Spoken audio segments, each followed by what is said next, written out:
Hello guys, अस्सलाम वालेकुम, welcome to my YouTube channel. आज हम बात करने वाले हैं सीएससी स्कॉलरशिप के हवाले से। ये सीएससी स्कॉलरशिप है क्या, इसमें जो है ना कौन कौन सी यूनिवर्सिटीज इंक्लूडेड है, कुछ जो जो डॉक्यूमेंट्स रिक्वायर्ड है, यानी ए टू जी इन्फॉर्मेशन में इसको कवर करने वाला हूँ। तो वीडियो आपने पूरी देखनी है। अगर ये वीडियो आपने पूरी देख ली तो आप लोगों का माइंड कंप्लीटली तौर पर क्लियर हो जाएगा सीएससी स्कॉलरशिप के हवाले से, यानी चाइनीज स्कॉलरशिप के हवाले से। अच्छा, इस वीडियो को आपने लाइक करना है अगर, ताकि ये वीडियो आपके पास सेव हो सके, क्योंकि अगर आप चाइना में स्कॉलरशिप की सोच रहे हैं तो ये वीडियो आपके आगे बहुत काम आने वाली है, क्योंकि नेक्स्ट सितंबर इनकी इनटेक है, जो तकरीबन 5-6 महीने इनकी डेडलाइन ओपन होगी। तो ये वीडियो आपने सेव करना है। अच्छा, तो चलिए हम अपनी वीडियो को स्टार्ट करते हैं। फर्स्ट ऑफ ऑल हम देखेंगे कि सीएससी स्कॉलरशिप में कौन कौन कितनी यूनिवर्सिटीज है। यानी अगर देखा जाए तो 279 यूनिवर्सिटी है ये सीएससी के अंदर जो हमें सीएससी स्कॉलरशिप प्रोवाइड कर दी है। अच्छा, अब इनमें कौन कितने स्कॉलरशिप अवेलेबल है, तो ये चाइनीज गवर्नमेंट स्कॉलरशिप, ये एक ही स्कॉलरशिप है जो गवर्नमेंट की तरफ से हमको प्रोवाइड कर दिया जाता है। दूसरी स्कॉलरशिप को देखकर तो दूसरी यूनिवर्सिटी स्कॉलरशिप है। अब गवर्नमेंट स्कॉलरशिप और यूनिवर्सिटी स्कॉलरशिप में क्या डिफरेंस है, तो सब कुछ ए टू जी सेम है, यानी सेम बेनिफिट्स देते हैं। लेकिन स्टाइपेंड की बात करें तो स्टाइपेंड यूनिवर्सिटी की स्कॉलरशिप में 2000 आरएमबी पर मंथ मास्टर वालों को और 2500 आरएमबी पीएचडी वालों को प्रोवाइड करती है। अगर सीएससी स्कॉलरशिप के हवाले से बात करूं, यानी चाइनीज गवर्नमेंट स्कॉलरशिप, ये स्कॉलरशिप मास्टर वालों को 3000 आरएमबी प्रोवाइड करती है और पीएचडी वालों को 3500 आरएमबी प्रोवाइड करती है। तो इनकी डिफरेंस यह है। अच्छा, इतना है, सॉरी। अच्छा, अब इसके लिए जो डॉक्यूमेंट्स रिक्वायर्ड होती है, फर्स्ट इनटेक की बात करें तो नेक्स्ट सितंबर इनकी नेक्स्ट इनटेक है, जो सितंबर, नवंबर, दिसंबर, जनवरी, फरवरी, मार्च, और कुछ यूनिवर्सिटीज है जो अप्रैल तक इनकी डेडलाइन होती है। ये इनकी ड्यूरेशन होती है और इनके ईयर में एक ही इनटेक होता है, ठीक है, स्कॉलरशिप के लिए। अच्छा, डॉक्यूमेंट्स की तरफ आते हैं। फर्स्ट अप्लाई करने के लिए आपको कौन कौन से डॉक्यूमेंट्स रिक्वायर्ड है, तो फर्स्ट सबसे मोस्ट इंपॉर्टेंट डॉक्यूमेंट जो है वो एक्सेप्टेंस लेटर, यानी आपने चाइनीज के प्रोफेसर से एक्सेप्टेंस लेटर लेना है। अब आपने एक्सेप्टेंस लेटर कैसे लेनी है, प्रोफेसर की ईमेल को कैसे फाइंड आउट करनी है, ईमेल बॉडी किस तरह से लिखनी है, तो मैंने इस पे वीडियो बनाई है और साथ में मैंने ईमेल बॉडी यानी ईमेल खुद टाइप किया है, मैंने लिखा है। आपने जस्ट अपनी डिटेल्स ऐड करनी है, नाम वगैरह, और एडिटिंग करनी है उसमें, और वो आपने उठानी है। मैं उस वीडियो का लिंक इस डिस्क्रिप्शन में दे रहा हूं, आप लोग वो वीडियो जरूर देखिएगा।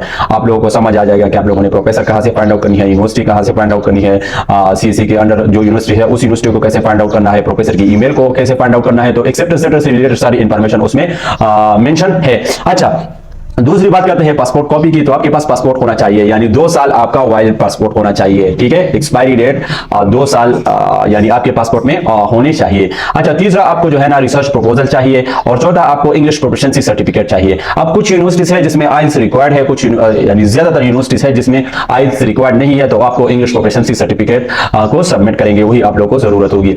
अच्छा, रिकमेंडेशन लेटर की बात करें तो 2 रिकमेंडेशन लेटर आपको चाहिए होगा, जो कि आपको प्रोफेसर से मिलेंगे। यानी आपने अपनी प्रीवियस डिग्री कौन सी यूनिवर्सिटी सीखी है, उस यूनिवर्सिटी के 2 प्रोफेसर को आप लोगों ने क्या करना होगा, उससे एक्सेप्टेंस लेटर लेनी पड़ेगी। इसके साथ साथ क्रिमिनल रिकॉर्ड, यानी जिसको हम पुलिस क्लियरेंस सर्टिफिकेट भी बोलते हैं, वो आपके पास होना चाहिए, और फिजिकल एग्जामिनेशन आपके पास होना चाहिए, ठीक है, यानी मेडिकल रिपोर्ट आपके पास होना चाहिए। अब तकरीबन हर यूनिवर्सिटी की वेबसाइट पर इनकी टेम्पलेट या सैंपल मौजूद होती है, वही आपने डाउनलोड करना है और फिर मेडिकल करनी होती है। अच्छा, उसके बाद आप लोगों ने सीवी आपके पास होनी चाहिए। अब यूरोपास सीवी आप लोगों ने कैसे बनानी है, तो उस पर भी मैंने वीडियो बनाई है जो मेरे चैनल पर मौजूद है, आप लोग देख सकते हो। अच्छा, उसके बाद आपके पास क्या होना चाहिए, नोटराइज्ड डॉक्यूमेंट्स, यानी आपके डॉक्यूमेंट्स अटेस्टेड होने चाहिए आईबीसीसी से, ठीक है, यानी एचईसी से, यानी मेटक और एपीसी की आईबीसीसी से, बोर्ड से, पहले आईबीसीसी ऑफिस से, और अपनी हायर डिग्री बैचलर, मास्टर या पीएचडी की डिग्री आपने एचईसी यानी हायर एजुकेशन कमीशन से अटेस्टेड होनी चाहिए। अच्छा, आपके पास ट्रांसक्रिप्ट की जरूरत होगी। ट्रांसक्रिप्ट उन लोगों के पास जरूरत होगी जिन्हें डिग्री कंप्लीट हो गई। अब कुछ स्टूडेंट हैं जो कह रहे हैं कि हमारी 7 सेमेस्टर की रिजल्ट आ गई है, तो जो स्टूडेंट की 7 सेमेस्टर की रिजल्ट क्लियर हो गई है, तो वो उसको क्या करना पड़ेगा, उस कंडीशन में वो भी अप्लाई कर सकते हैं। लेकिन एक और डॉक्यूमेंट रिक्वायर्ड होता है, होप सर्टिफिकेट, ये यूनिवर्सिटी से लेनी होती है। उस सर्टिफिकेट में लिखा होता है कि स्टूडेंट की जो है ना इस डेट तक ग्रेजुएट होगा। तो अगर आपके पास डिग्री या ट्रांसक्रिप्ट नहीं है, तो आपके पास आपने क्या करना है, होप सर्टिफिकेट बनानी है और उसके थ्रू आप लोगों ने अप्लाई कर देनी है। और अगर जिसके पास ट्रांसक्रिप्ट है तो बिल्कुल प्लस पॉइंट है, आप लोग सिंपली डायरेक्टली अप्लाई कर सकते हैं। अच्छा, एप्लीकेशन फॉर्म की बात करूं तो एप्लीकेशन फॉर्म आप लोगों ने करना क्या पड़ेगा, जब आपको एक्सेप्टेंस लेटर देगा और सारी डॉक्यूमेंट्स आप प्रिपेयर करेंगे तो उसके बाद आप लोगों ने क्या करना होगा, यूनिवर्सिटी की वेबसाइट पर आप लोगों ने अप्लाई कर देनी होती है। यूनिवर्सिटी के पोर्टल पर जब आप अप्लाई करेंगे तो अप्लाई के एंड में आप लोगों का एक फॉर्म जनरेट होगा, यानी जो भी आपने टाइप किया है वो एप्लीकेशन वो आपने डाउनलोड कर लेना है, वो ऑप्शन आ जाएगा। सबमिट करने के बाद वो ऑप्शन आता है, अगर आपका एप्लीकेशन सबमिट नहीं हुआ है तो वो डाउनलोड का ऑप्शन नहीं देगा। अच्छा, वही आप लोगों ने डाउनलोड करनी है, ठीक है, और वही अपने पास रखनी है। अच्छा, फिर आपने क्या करना होगा, स्टडी प्लान की जरूरत होगी और इसके साथ अटेस्टेड सर्टिफिकेट की, जैसा कि मैंने बताया। और फाइनेंशियल स्टेटमेंट यानी बैंक स्टेटमेंट की बात करो, अगर आपका स्कॉलरशिप लग जाता है तो आपको तकरीबन 10-15 डॉलर अगर आपके अकाउंट में होने चाहिए तो ये स्टेटमेंट, ये बैंक स्टेटमेंट बिल्कुल सही है, आपका वीजा लिख ही जाता है। अब अगर आप सेल्फ स्टडी पर जाना चाहते हैं तो वो आप लोगों को तकरीबन 25 लाख से लेकर 30 लाख पाकिस्तानी रुपए को बैंक स्टेटमेंट शो करानी होगी। और आपका फुली फंडेड स्कॉलरशिप लग गया है तो जैसा कि मैंने बताया 10-15 डॉलर अगर आपके अकाउंट में होने चाहिए तो वो बिल्कुल वो आपकी वीजे पर कोई असर नहीं पड़ेगा, आपको इजीली मिल जाता है वीजा वगैरह।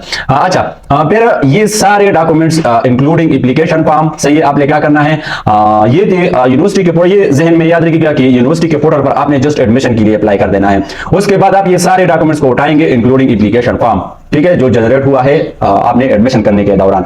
अच्छा, वही सारे डॉक्यूमेंट्स उठाने हैं और आपने सीएससी की वेबसाइट पर आप लोगों ने स्कॉलरशिप के लिए अप्लाई कर देना है, ठीक है। ये सारे डॉक्यूमेंट्स आप उठाएंगे और सिंपली आप सीएससी के पोर्टल पर अप्लाई करने होते हैं। यानी आपको कितनी अप्लाई करनी होगी, एक तो यूनिवर्सिटी के पोर्टल पर एडमिशन के लिए और दूसरा आपने सीएससी के पोर्टल पर स्कॉलरशिप के लिए अप्लाई कर देनी होती है। तो ये थी सारी प्रोसेस जो सीएससी स्कॉलरशिप के हवाले से थी। आई होप आप लोगों को समझ आ गया होगा। अगर अभी भी आप लोगों के मन में कोई क्वेश्चन वगैरह है तो आप लोग मुझे कमेंट बॉक्स में बता सकते हैं, मैं इनका रिप्लाई जरूर दूंगा। अब तक के लिए बस इतना ही, अपना ख्याल रखिएगा, मिलते हैं दूसरी वीडियो में। अल्लाह हाफिज।